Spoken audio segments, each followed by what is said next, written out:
마가복음 4장 35절에서 41절까지입니다. 그날 저물 때 제자들에게 이르시되 우리가 저편으로 건너가자 하시니 그들이 무리를 떠나 예수를 배에 계신 그대로 모시고 가매 다른 배들도 함께하더니 큰 광풍이 일어나며 물결이 배에 부딪혀 들어와 배에 가득하게 되었더라. 예수께서는 고물에서 베개를 베고 주무시더니 제자들이 깨우며 이르되 선생님이여 우리가 죽게 된 것을 돌보지 아니하시나이까 하니 예수께서 깨어 바람을 꾸짖으시며 바다더러 이르시되 잠잠하라 고요하라 하시니 바람이 그치고 아주 잔잔하여 지더라. 이에 제자들에게 이르시되 어찌하여 이렇게 무서워하느냐 너희가 어찌 믿음이 없느냐 하시니 그들이 심히 두려워하여 서로 말하되 그가 누구이기에 바람과 바다도 순종하는가 하였더라. 오늘 이 갈릴리 호수에서 일어난 일은 공관복음 세 복음서에 모두 나오는 사건입니다. 아주 중요하기 때문에 세 복음서에 모두 기록을 한 것이죠. 갈릴리 호수는 북쪽에 있는 헬몬산으로부터 90km 정도 떨어져 있습니다. 헬몬산은 높이가 우리 백두산보다 약간 더 높습니다. 그리고 갈릴리 호수는 해수면 아래로 200m나 밑으로 있는 호수입니다. 고도 차이가 굉장히 심하고 사실 그 높은 산으로부터 이 호수까지 거리가 그렇게 멀지 않습니다. 그래서 한번 헬몬산으로부터 바람이 몰아치면 무서운 바람이 분다고 합니다. 그래서 오죽하면 표현을 광풍이라고 했습니다. 바다에서 풍랑을 만난 어부들의 얘기를 들어보면 너무 공포스럽다고 합니다. 풍랑에 배가 깨지면 그 다음에는 뻔하잖아요. 오늘 이 배를 탄 제자들은 그 중에 7명이 어부입니다. 이 갈릴리 호수에서 잔뼈가 굵은 어부들이지만 이 광풍을 만나서 지금 너무나 두렵습니다. 더구나 물이 배에 가득 찰 정도가 되었어요. 그런데 예수님이 주무시고 계셨어요. 제자들이 예수님에게 선생님 우리가 다 죽게 되었는데 왜 잠만 자십니까? 예수님이 잠을 주무시는데 더구나 베개까지 베고 주무세요. 제자들이 아니 지금 도대체 뭐 하십니까? 이렇게 따지고 원망하는 것 같죠. 그런데 놀라운 일이 벌어졌어요. 예수님께서 바람을 꾸짖으니까 바다가 잠잠해졌더라. 그리고 예수님께서 제자들에게 너희들은 어째서 믿음이 없느냐 이렇게 꾸짖으셨어요. 오늘 이 사건에서 참 이상한 것은 제자들이 모두 이렇게 안절부절하고 있는데 예수님께서는 잠을 주무셨어요. 더군다나 베개까지 메고 주무셨잖아요. 물론 피곤하기도 하셨겠어요. 그러나 광풍이 이렇게 불고 파도가 친다 그러면은 보통 잠을 잘 수가 없잖아요. 그런데 예수님은 잠을 주무셨어요. 어떻게 잠을 주무셨을까? 참 희한하죠. 더군다나 더 희한한 것은 예수님은 이 광풍이 부는 바다 건너편으로 가자 이렇게 해서 배를 타고 가신 거예요. 광풍이 불 거를 예수님이 몰랐을까요? 몰랐다면 예수님은 하나님이시라고 하는데 그 광풍이 그냥 우연히 불어서 그 광풍을 맞았다. 그거 좀 말이 안 되잖아요. 하나님이신 예수님은 이 광풍이 불 것을 아셨어요. 그러면 왜 이렇게 광풍이 부는 바다로 제자들과 함께 가셨을까요? 예수님의 의도가 무엇일까요? 오늘 본문 시작은 그날 저물 때라고 했습니다. 그날이 어떤 날인가요? 예수님은 하루 종일 무리들에게 가르치셨어요. 뭘 가르치셨나요? 하나님 나라에 대해서 가르치셨어요. 씨 뿌리는 자의 비유, 겨자씨 비유, 마태복음에 보면 7가지 비유를 하시면서 하나님 나라를 가르치셨어요. 그리고 제자들에게는 따로 그 뜻 하나하나를 해석해 주셨어요. 이렇게 뜻풀이를 제자들에게 다 해주시고 나서 바로 그 배, 그 말씀을 하시던 그 배 타고 말씀하셨는데 그 배를 타고 그대로 지금 바다를 건너가시다가 광풍을 만난 거예요. 우리가 성경을 읽다 보면 하나님이 도대체 왜 저러셨을까? 하나님의 의도는 무엇일까? 이렇게 궁금할 때가 있습니다. 근데 지금 예수님은 그 광풍이 부는 바다에서 잠을 주무셨다는 거예요. 무관심하신 분일까요? 그런 건 아니잖아요. 예수님은 바로 전에 하나님 나라에 대해서 제자들에게 가르치셨는데 하나님 나라가 어떤 것인지 너희들이 머릿속으로만 알고 있는 하나님 나라가 아니라 너희 삶에서 너희들이 실제적으로 부딪히는 하나님 나라가 어떤 것인지 하나님 나라를 잃어버리면 어떻게 되는 건지 그리고 내가 너희와 함께해서 하나님 나라를 너희들에게 알도록 개입하면 그래서 너희들이 하나님 나라를 체험하면 어떤 일이 일어나는지 그것을 몸소 보여주신 것입니다. 성경 전체의 주자가 하나님 나라라고 하잖아요. 하나님 나라는 어떤 것입니까? 하나님 나라는 하나님과 함께 있는 곳이죠. 예수님과 함께 있는 곳. 그것이 바로 하나님 나라입니다. 하나님 나라에는 두려움이 없습니다. 철로역정에 보면 그 순례자 크리스틴이 길을 가다가 좋은 것도 만나고 나쁜 것도 만납니다.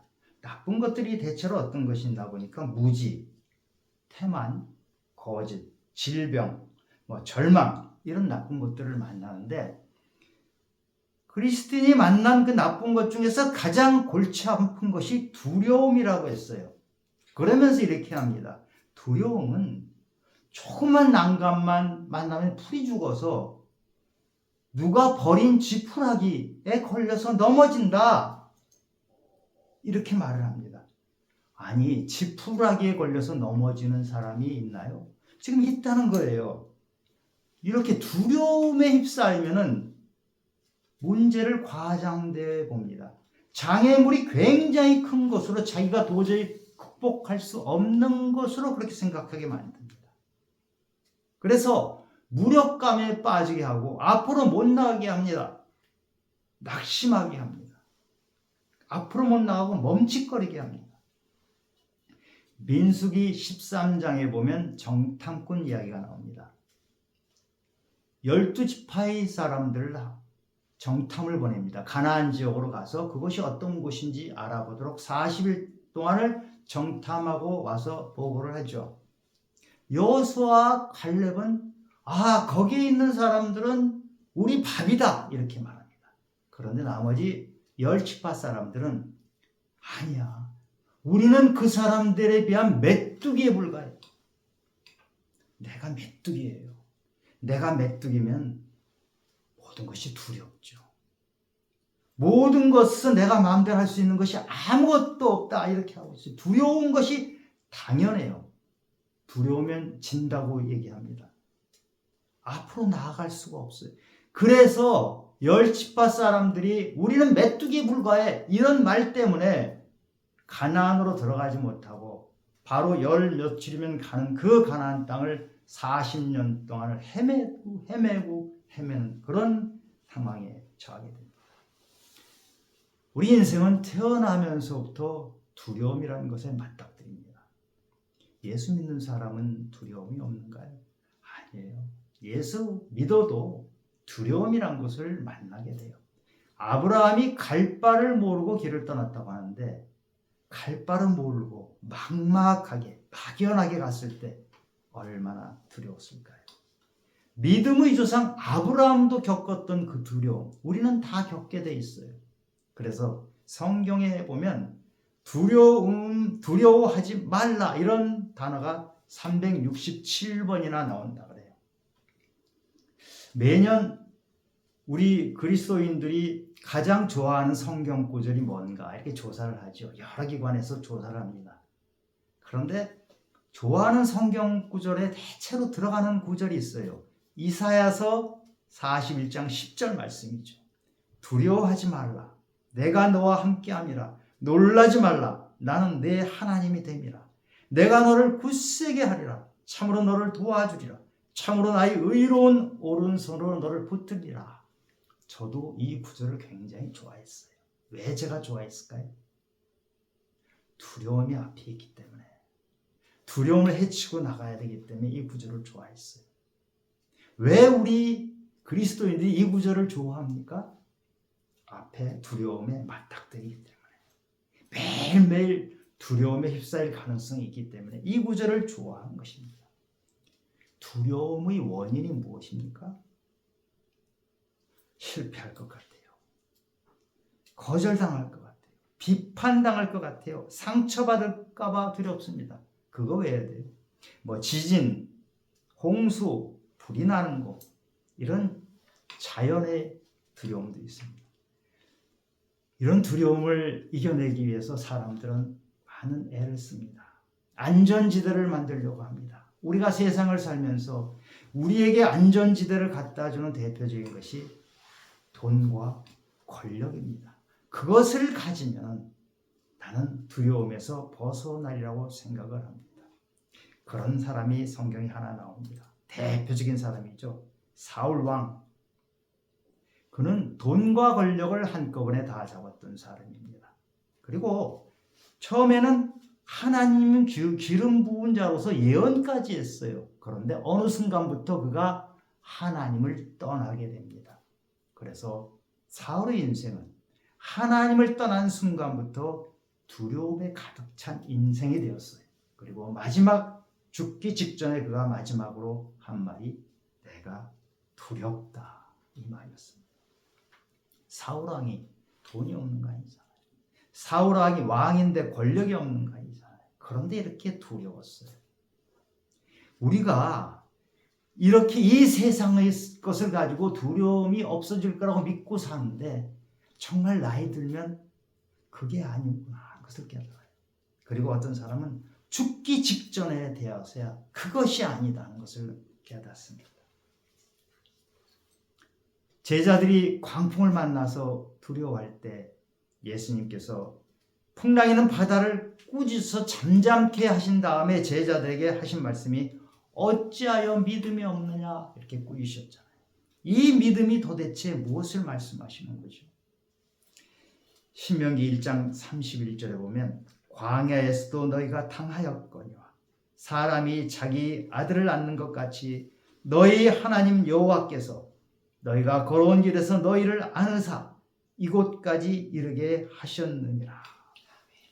신명기는 모세가 40년 광야 생활을 이제 다 마무리하면서 멀리 있는 가나안을 바라보면서 설교하는 것이에요. 우리는 광야라고 하면 매우 두려운 광야, 두려운이라는 수식어를 붙이면서 얘기합니다. 두려운 곳입니다. 그런데 하나님께서 만나를 주셨어요.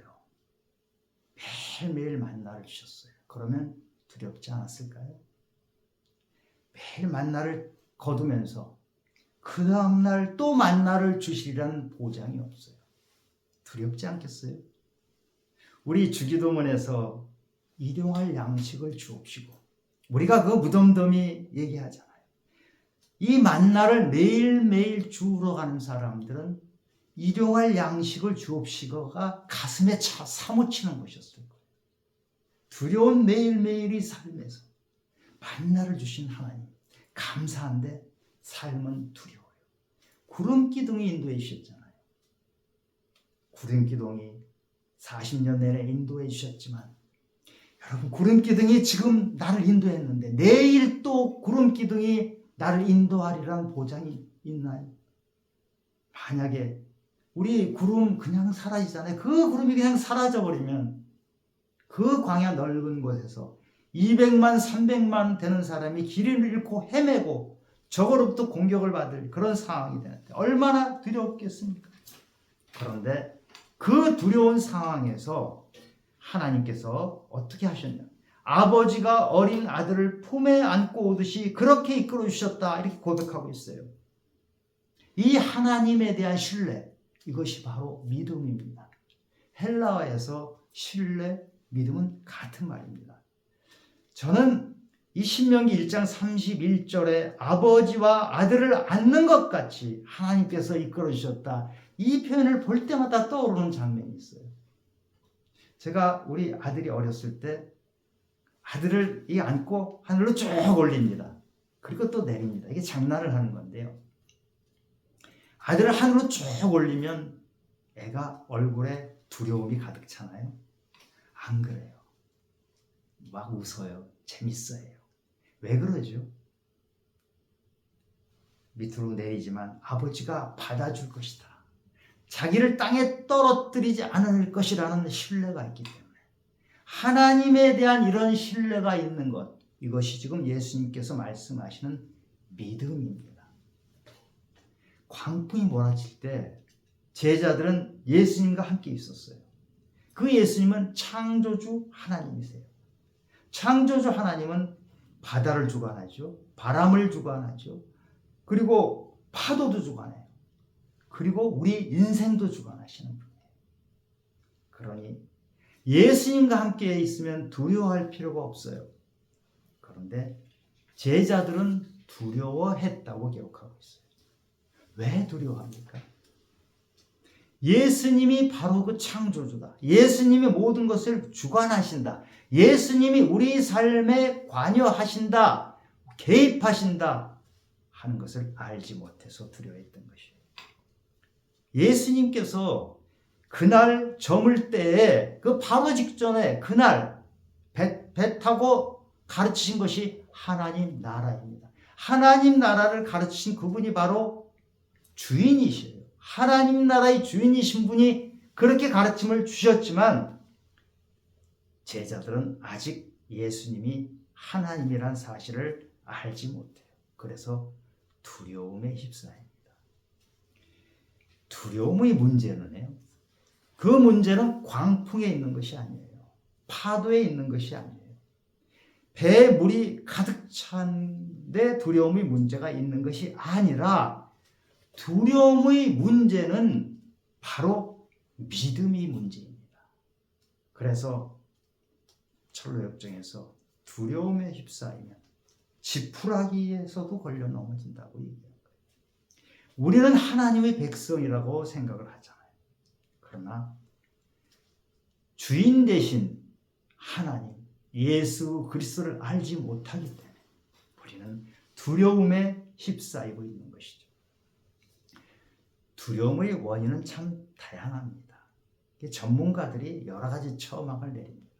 그런데 우리 그리스도인에게는 확실한 처방이 있습니다. 그 처방이 하나님과 함께, 우리가 성경을 보면 구약 내내 나오는 것이 하나님과 함께, 하나님과 함께.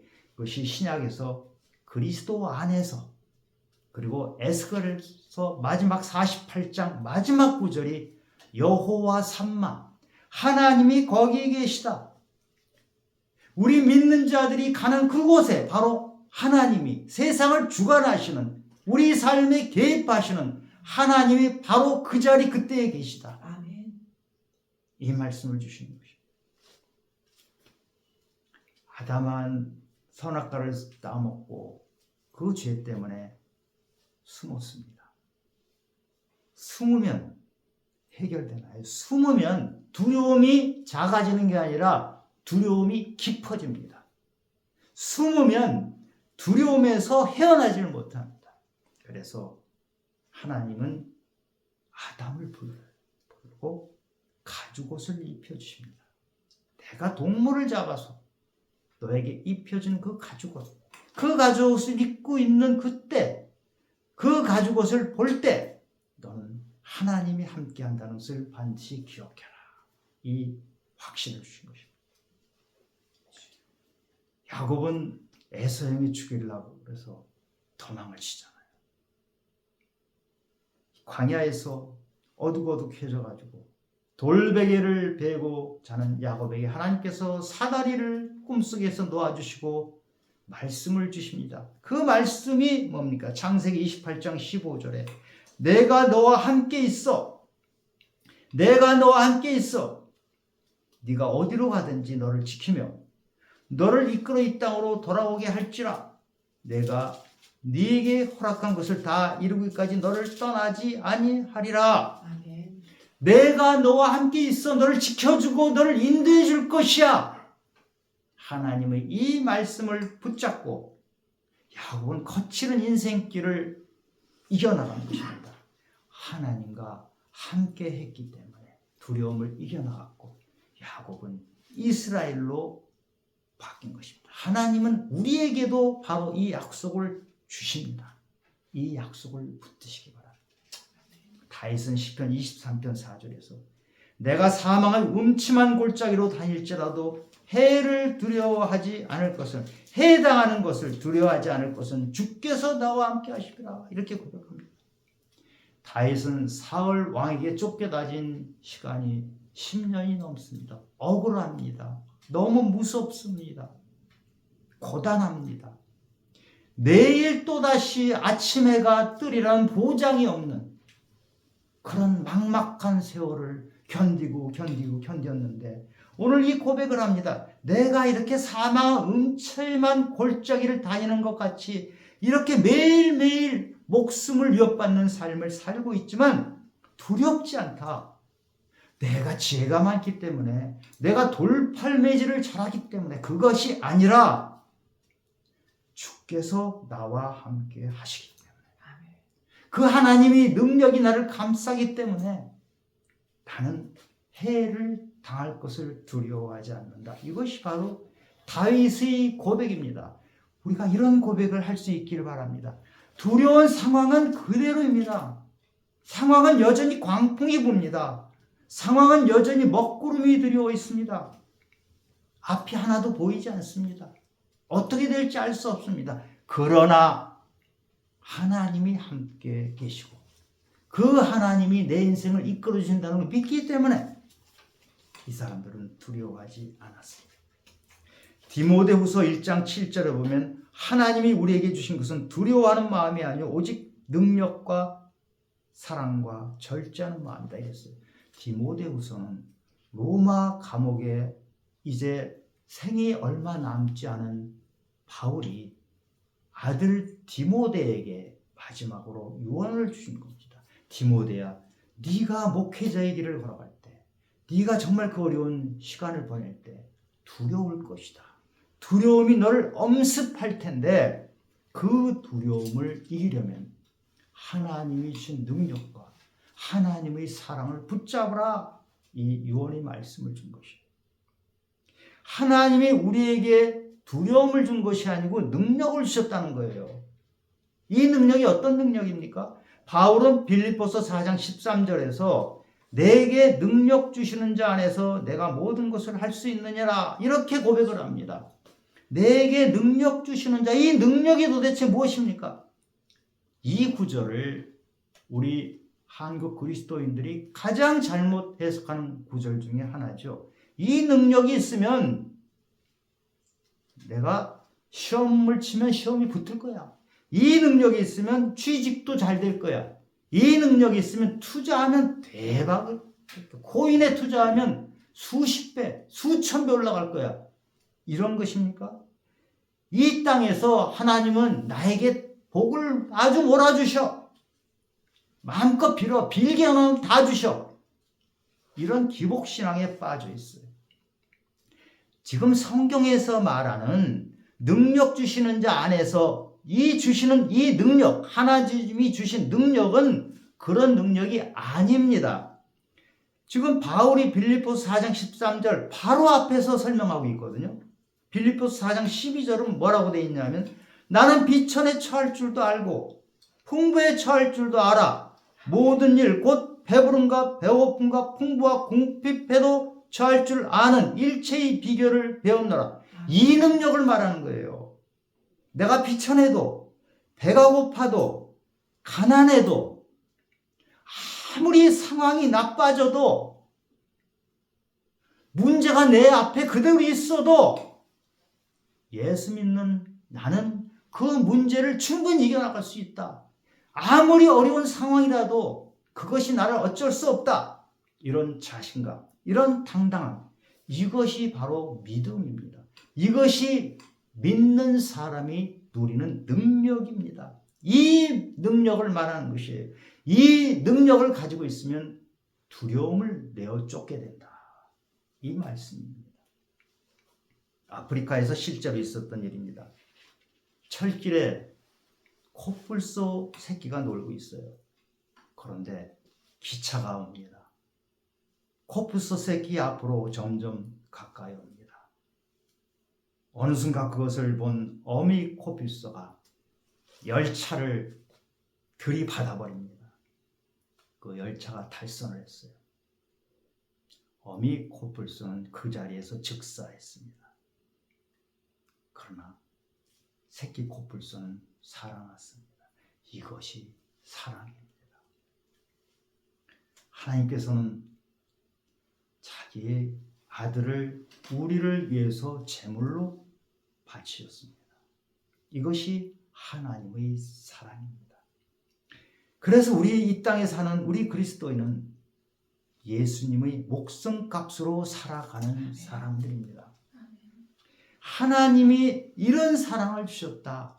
아들을 주셔서, 아들을 희생시켜서 우리를 살아나게 하셨다 하는 확신을 가진 사람은 두려움을 쫓아낼 수 있습니다. 그래서 요한일서 4장 18절에서 사랑 안에 두려움이 없고 온전한 사랑이 두려움을 내쫓나니 두려움에는 형벌이 있습니다.